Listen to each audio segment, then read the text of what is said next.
महापुरुषों के वचन मान लो। श्रीपाद कह रहे मैं तुम्हें उपदेश कर रहा हूं, कृपा करके थोड़ी सी बात मेरी सुन लो। ये सर्वार्थान, ये जो कुछ तुम देख रहे हो, जो कुछ तुम कमा रहे हो, ये सब तुम्हारे साथ नहीं जाएगा। एकमात्र नाम, और ये करते हुए वो कमाया जा सकता है। ऐसा नहीं कि सब छोड़ दो, ऐसा कभी नहीं शास्त्र कहता। सबका राग छोड़ दो, अंदर से प्रभु से अपनापन करके नाम जप करो, अपने कर्तव्य का पालन करो, बढ़िया महात्मा हो जाओगे। पैंट शर्ट में महात्मा, धोती कुर्ता में महात्मा, गृहस्थ में महात्मा बन जाओगे। भगवान से चित्त का निरंतर जुड़ा रहना, ये महात्मा की स्थिति होती है। जैसे विभीषण जी वहां कोई पोशाक महात्मा की नहीं पहने, जब शरणागत होने के लिए आए तो भगवान के तुम सरीखे संत प्रिय मोरे। भगवान श्री राम जब रावण ने लात मारी सभा में, विभीषण जी को रोष नहीं आया, हाथ जोड़कर कह रहे तुम पितु सरिस भले ही मोहि मारा, राम भजे हित नाथ तुम्हारा।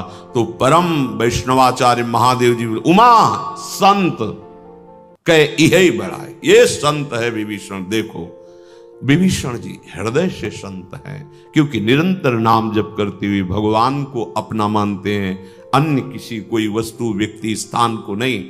तो यहां कह रहे हैं कि दो दुर्लभ वस्तु है, इनको पकड़ लो भाई, अगर समझ में आ जाए। इस मनुष्य जन्म की दुर्लभता है नाम जप में। अगर तुम्हें नाम जप का समय मिला है, बस आप समझ लो भगवान के पास। ऐसा पूज्य श्री पंडित गया प्रसाद जी ने कहा कि अगर ये आपको भजन का समय दे दिए हैं तो अब इनसे कुछ मत मांगना, इससे बड़ा इनके पास कुछ नहीं है देने को। भजन का समय, अब उस समय को अगर आप बर्बाद करते हैं तो बहुत बड़ी कृपा को ठुकरा रहे हैं। अच्छा, हरिनाम भजन तभी होगा जब भजनानंदी संतों का संग होगा। इसलिए साधन को तो हरिभजन है, पर कै सत्संग सहाय। अगर सत्संग नहीं तो भजन में रुचि नहीं होगी। भजन न होई संग बिनु, और भजन बिना नहीं प्रेम। बिना भगवत अनुरागी संतों के संग से हमें लगता सब बन गया है। मनुष्य शरीर मिल गया, वृंदावन धाम आने को मिल गया, सत्संग सुनने को मिल गया। अब अगर भजन नहीं करते तो दुर्लभ वार निकल जाएगा, ये दुर्लभ समय निकल जाएगा, फिर आपके हाथ कुछ नहीं लगेगा, बड़ा पछतावा। ये शरीर का गुमान मत करो, अहंकार मत करो, संपत्ति का, परिवार बल का क्षण में नष्ट हो जाने वाला है। जैसे अंधो अंधकूप में गनत न खाल पनार, तैसे ही सूर बहुत उपदेश सुन सुन गे कै बार। हरि बिनु अपनों को संसार। जिसे अंधा है, दिखाई दे नहीं रहा, उसे कहो है आगे कदम मत रखना, कुआं है, नहीं माना, कूद गया। अब क्या हाथ पैर टूट गए, हो सकता है मृत्यु भी हो जाए। ऐसे ही तैसे ही सूर बहुत उपदेश है। बहुत हैं भगवत प्रेमी महात्मा जन उदार, भूरिदा जना जो भगवान का नाम रूप लीला गुण धाम सुनाते हैं आपको, पर आप बोले सुन सुन के या तो दूसरों को सुना दिए, खाली कर दिए अपने हृदय को, और या इस कान से सुना, इस कान से निकाल दिया।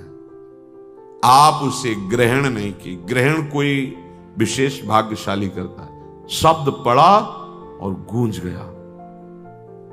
निरंतर नाम जपना है, पवित्र आचरण करना है। अब मनन करके उसे अपने जीवन में उतारा।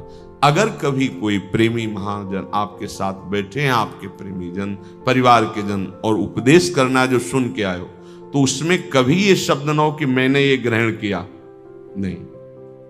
और सत्संग में ऐसा आया था कि अगर मनुष्य जन्म की सार्थकता है तो निरंतर नाम जप करें। ऐसा आभास भी मत होने दो कि इसमें से कौन सा शब्द आपने ग्रहण किया है। अगर कहा ये बात हमको बहुत पसंद आई और हम इसको जीवन में उतारेंगे, उतार ही नहीं सकते, क्योंकि निकाल दिया आपने। वो अंदर रहेगी तो घूमती रहेगी और आपके हृदय को मथ कर निर्विकार कर देगी, पर आप सहन नहीं कर पाते। जैसे कभी अहेतु की कृपा से स्वप्न में कोई संत आ जाए, कोई भगवत झांकी आ जाए, कोई देवालय, कोई तीर्थ, कोई पवित्र, अब वो आपको प्रेरित करेगा, बोलो सभा में बोलो, हमको भगवान की झांकी आई थी, हमको अमुक है।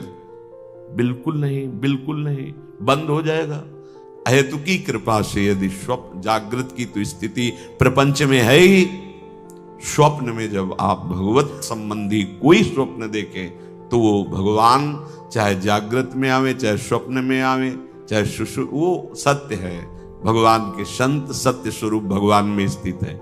कृपा मनाओ और एकांत में रो कि अहेतु की कृपा लो। आप कितना बढ़ता चला जाएगा, पर वो सहन नहीं होता।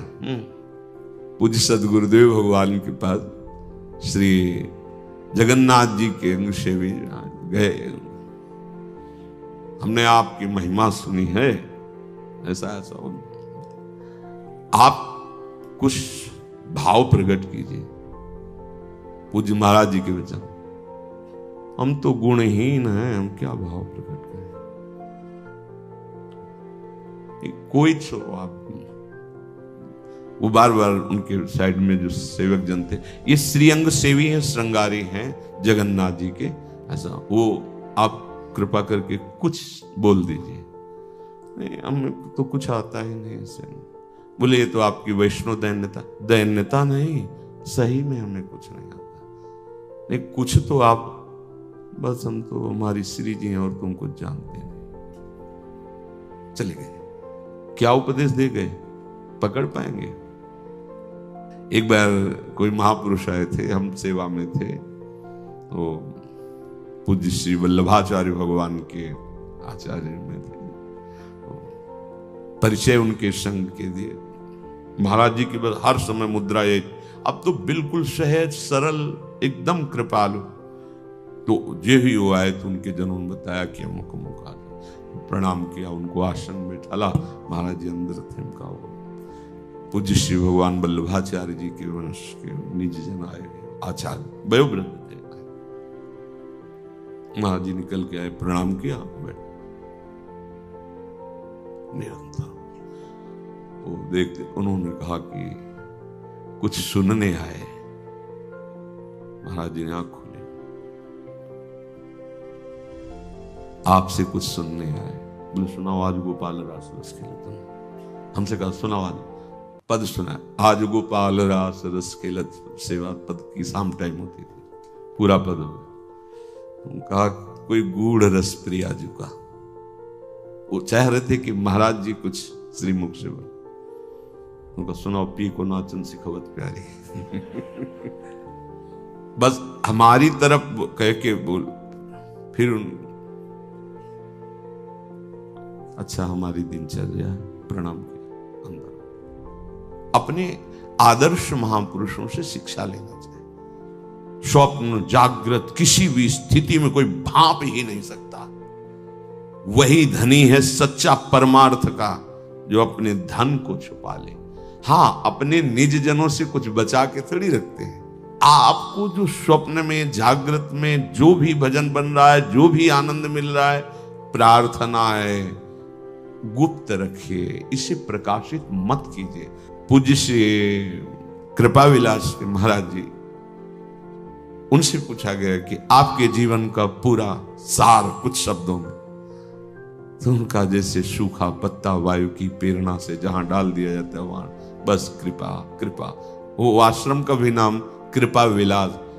ऐसी दैन्य मूर्ति, ऐसी ज्ञान मूर्ति, और अंदर महारस में डूबे। वाणी से क्या कह रहे हैं? सूखा पत्ता जैसे वायु के प्रवास। समझो महापुरुषों को, वो बता सकते थे कि ऐसा ऐसा ऐसा महान कष्ट की स्थिति को सहते हुए भी अपने स्वरूप में स्थित।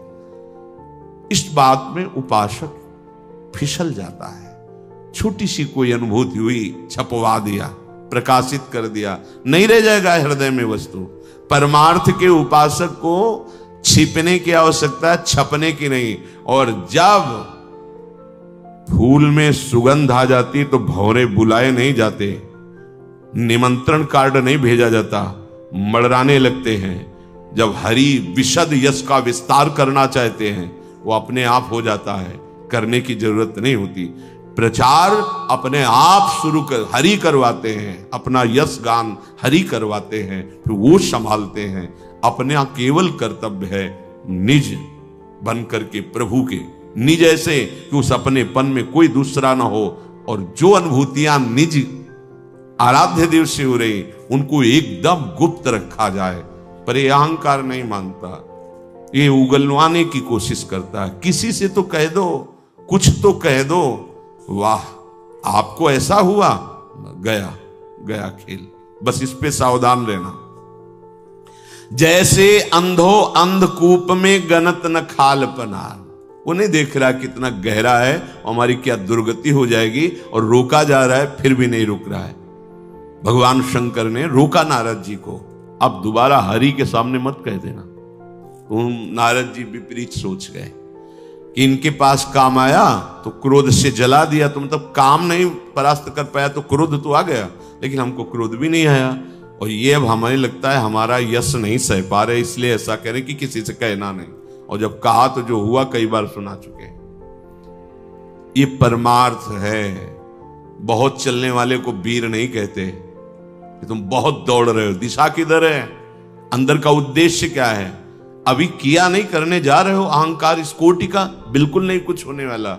ये सत्संग है परमार्थ की वस्तु को बढ़ाना, उसे बचाना और उसे पचाना। ये केवल सत्संग से ही हो सकता है। इसीलिए कहते बिना सत्संग के परम लाभ नहीं मिल सकता। चाहे आप एकांत में जितना देखो करके, परम लाभ नहीं मिल सकता। ये बहुत सुलझा हुआ शब्द है, बिना सत्संग के परम लाभ नहीं मिल। रोज सत्संग हमें नवीन जीवन देता है, नवीन उत्साह देता है, और परमार्थ में चलने की नहीं दौड़ने की शक्ति मिलती है ये सत्संग का। तो कह रहे बहुत उपदेश सुना और सुना दिया दूसरे को। श्रोता इतने प्रवीण होते हैं कि वक्ता से भी ज्यादा होते हैं। क्यों? वक्ता तो जिस विषय को वर्णन कर रहा है उतने, और वो 10 जगह सुने हैं, वो वेदांत भी सुने हैं, वो इतिहास भी सुने हैं, वो भक्ति भी सुने हैं, वो सब सुने हैं। अब सब फर्राटेदार बोल रहे हैं। सुन सुन करके बुद्धि को उसमें आचरण में नहीं लगाया, भर लिया और सुना दिया। सुनी हुई बात अगर हम सुना रहे हैं तो उसमें कथयन्ति च माम नित्यम तुष्यन्ति च रमन्ति च की भावना होनी चाहिए। हम ज्ञानी ऐसा नहीं। और जो श्रोता सोई परम सुजान सुनत चित्त रति करे, जो सुना उसको पहले आचरण में तो उतारो, नहीं शब्द गायब हो जाएगा। बहुत सुना रहे हैं सत्संग, अगर कहीं ऐसा है कि कोई बात आपको अच्छी लगी तो आप ऐसे देखो, ये महात्मा जी ये कह रहे, ये भगत जी ये कह रहे, जरा सुनो, आपका इसमें जो भाव बने तो बहुत बढ़िया बढ़िया। उसमें जो आपने पकड़ा है उस शब्द नहीं उच्चारण करना, नहीं तो कह रहे हैं कि इस कान से सुना उस कान से निकाल दिया। एक तो ऐसे श्रोता, दूसरे सुन के दूसरे को सुना दिया, ऐसे श्रोता। कोई बिरला ऐसे होते जो सुन करके आचरण में उतारे। तो श्रीपाद कह रहे हैं मेरी बात सुन लो, ये जितना जो कुछ है तुम देख रहे हो तुम्हारे काम में नहीं आएगा, आखिरी में थोड़े दिन का खेल है, यहां से जाओगे। इसलिए अपने मन को समझाओ कि हरि नाम हरि भजन जैसे बने, भाव को भाव अनखालस हो, नाम जपत मंगल, परम मंगल हो जाएगा।